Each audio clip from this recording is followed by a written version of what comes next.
अस्सलाम वालेकुम स्टूडेंट्स, उम्मीद है आप लोग खैर वाफियत से होंगे। अच्छा, जैसे कि 10th का रिज़ल्ट गुजरा है, रिज़ल्ट गुजरने के बाद बहुत ज़्यादा क्वेश्चंस हैं जो कि स्टूडेंट्स के अभी तक जो है ना वो रिसीव हो रहे हैं।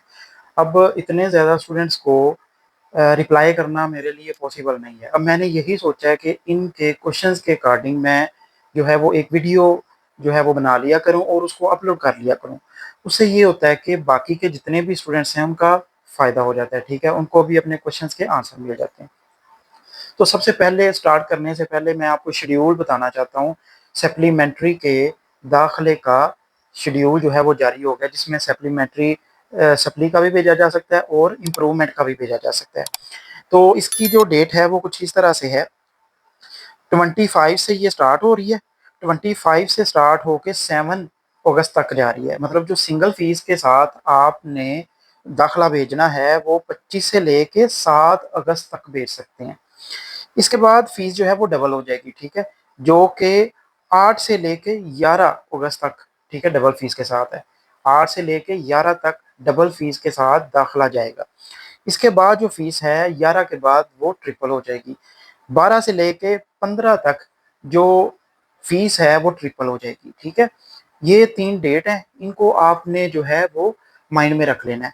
मैं तो यही स्टूडेंट्स को बार-बार रिकमेंड करता हूँ कि आप जैसे ही आपका एडमिशन रिज़ल्ट अनाउंस होता है और आपकी सप्ली का इश्यू होता है, तो आप साथ ही जो है वो ये काम कर लिया करें। जैसे-जैसे आप लोग आगे जाते हैं तो उसमें जो है ना वो आपके लिए मुश्किल बनती जाती है, ठीक है? तो इसके बाद ये है कि इस जो एडमिशन का प्रोसेस है, दाखिले का प्रोसेस है, वो भी मैं इंशाल्लाह उस पे वीडियो बनाने वाला हूँ। अभी वो बोर्ड की वेबसाइट जो है वो पेज ओपन नहीं अभी हो रहा। उम्मीद है वो कल तक हो जाएगा, तो जैसे ही पेज अपलोड होगा मैं पूरा प्रोसेस इंशाल्लाह आपके लिए जो है उस पे वीडियो बनाने वाला हूँ। तो इसके बाद जो है वो स्टूडेंट्स के बहुत ज़्यादा मैसेजेस हैं, उस पे हम बात करने वाले हैं। वो मैसेजेस क्या हैं, क्वेश्चंस क्या हैं वो वाले? जो सप्ली आई इसका पेपर कब होंगे, ये मैंने आपको ऑलरेडी बताया था कि जो सप्ली आई है इसके अब तो डेट उसकी भी अनाउंस हो गई है। 10 सितंबर को पेपर स्टार्ट हो जाएंगे सप्लीमेंट्री के, ठीक है? इम्प्रूवमेंट और सप्लीमेंट्री के जो पेपर हैं वो 10 सितंबर से शुरू हो जाएंगे। ये फर्स्ट क्वेश्चन था। सेकंड क्वेश्चन क्या है, क्या 2 या 2 से ज़्यादा मजमून में सप्ली वाले स्टूडेंट्स को फेल तस्वर किया जाता है? ये पहले होता था, तकरीबन कह लें कि 2 साल पहले ये रूल था कि अगर 3 सब्जेक्ट से ज़्यादा आपके सब्जेक्ट्स होते थे तो स्टूडेंट्स को जो है वो फेल कर दिया जाता था, ठीक है? वो फेल डिक्लेयर हो जाता था। अब ऐसा नहीं होता। अब अगर आपकी 5-6 भी सप्ली हैं तो आप दे सकते हैं। थर्ड जो क्वेश्चन है, क्या अभी इम्प्रूवमेंट देनी ज़रूरी है या अगले साल भी दी जा सकती है? ये भी क्वेश्चन पूछने वाला बहुत इंपॉर्टेंट क्वेश्चन है। स्टूडेंट्स ये पूछते हैं कि सर अगर किसी के सब्जेक्ट्स ज़्यादा हैं, 2 या 2 से ज़्यादा सब्जेक्ट्स हैं, तो क्या वो सप्लीमेंट्री में ही दे सकते हैं या फिर एनुअल के साथ भी दे सकते हैं? एनुअल का मतलब ये है कि जब नई 10th पेपर देगी, क्या उनके साथ दे सकते हैं? जी, बिल्कुल दे सकते हैं। इसमें आपके पास रिस्ट्रिक्शन नहीं है कि आपने अभी ही देना है। अगर मैं तो आपको यही रिकमेंड करता हूँ कि अगर 3 से ज़्यादा सब्जेक्ट्स हैं आपके, तो आप कभी भी सप्लीमेंट्री में जो है वो पेपर ना दें, क्योंकि 45 दिन होते हैं, 45 दिन में आपने कितनी तैयारी कर लेनी है। तो उसको आप ले जाएँ एनुअल पे, ठीक है? उसमें ये है कि आपको 10-11 माह मिल जाते हैं, बड़ी अच्छी तैयारी हो जाती है और बार-बार जो है वो फेल होने से बेहतर है एक ही दफ़ा अच्छी तैयारी करके बंदा पास हो जाए। अब इसके बाद जो क्वेश्चन है 4 वाला, क्या इम्प्रूवमेंट के पेपर में कम से कम के पेपर में नंबर कम आ जाएँ तो क्या होता है? बड़ा अच्छा सवाल है ये।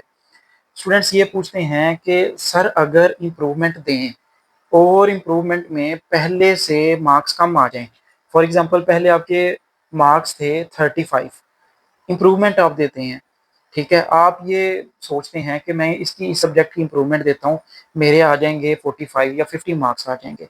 इम्प्रूवमेंट आप देते हैं, अनफॉर्चुनेटली आपके नहीं आते, आपके 35 से भी मार्क्स कम हो जाते हैं, 30 आ जाते हैं, तो वो आपके वही मार्क्स पहले वाले ही लग जाएँगे। इम्प्रूवमेंट का मतलब ही ये है, इम्प्रूव हो गया तो रिप्लेस हो जाएगा, अगर इम्प्रूव नहीं होता तो रिप्लेस नहीं होगा, पहले वाला ही रिज़ल्ट रहेगा, ठीक है?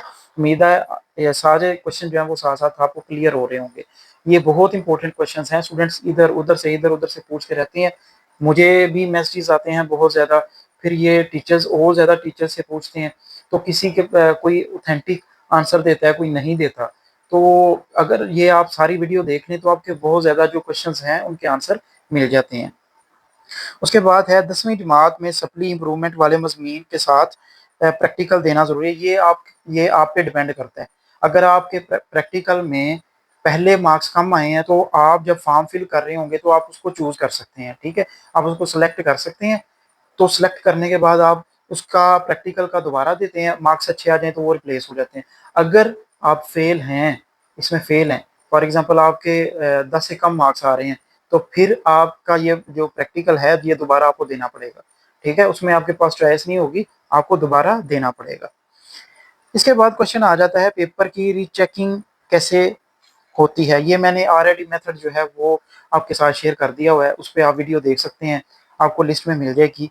ये बेसिकली 15 दिन के अंदर आपने अप्लाई करना होता है, रिजल्ट के 15 दिन के अंदर-अंदर जो है ये आपने अप्लाई करना होता है। पेपर की जो फीस आ रही है 1-2 जगह पे मैंने देखी है, ₹1200 भी आ रही है, 1500 तो ऑलरेडी थी, वो 1-2 सालों से 1500 ही पर सब्जेक्ट जो है वो फीस चल रही थी। तो मेबी अब 1200 हो, लेकिन मेरा ख़्याल है कि 1500 ही होगी, आपने फिर भी कन्फर्म कर लेना है। तो उसमें जो है वो आपको सिर्फ उधर रिकाउंटिंग करवाते हैं। रिकाउंटिंग का मतलब है अगर आपने कोई क्वेश्चन के मार्क्स नहीं लगे तो वो लग जाएँगे। उसके बाद आप टोटल चेक कर लेंगे। इसके बाद एट द एंड सारा जो टोटल है शॉर्ट, लॉन्ग, एमसीक्यू उसको आप टोटल चेक करके आ जाएँगे। क्वेश्चन गलत है तो उसको चैलेंज नहीं किया जा सकता। तो मैक्सिमम 2-3% स्टूडेंट्स को फ़ायदा होता है, अदरवाइज़ किसी को फ़ायदा नहीं होता। ये बात भी आप बार-बार मैं कह रहा हूँ याद रख लें। क्या रीचेकिंग करवाने का फ़ायदा होता है? तो ये भी इसी का आंसर हो गया, कोई फ़ायदा नहीं होता। अगर किसी मज़मून में स्टार लगा हो तो इसका क्या मतलब है? अगर स्टार लगा हो तो इसका मतलब ये है कि बोर्ड ने आपको रियायती नंबर दे के, मतलब अगर आपके पास होने में 3-4 नंबर कम थे तो बोर्ड ने वो खुद से दे के आपको पास किया है। ये स्टार तब लगता है जब आप बाकी सब्जेक्ट्स में पास हों, सिर्फ़ 1 या 2 सब्जेक्ट में आपके मार्क्स कम हों, तो बोर्ड आपको वो 3, 4, 5 नंबर भी देके आपको रियायती नंबर देके आपको पास कर देता है और आपका स्टार लग के आपका जो है वो क्लियर हो जाता है। मतलब आप मैट्रिक कर रहे हैं या इंटर कर रहे हैं तो वो आपका क्लियर हो जाएगा।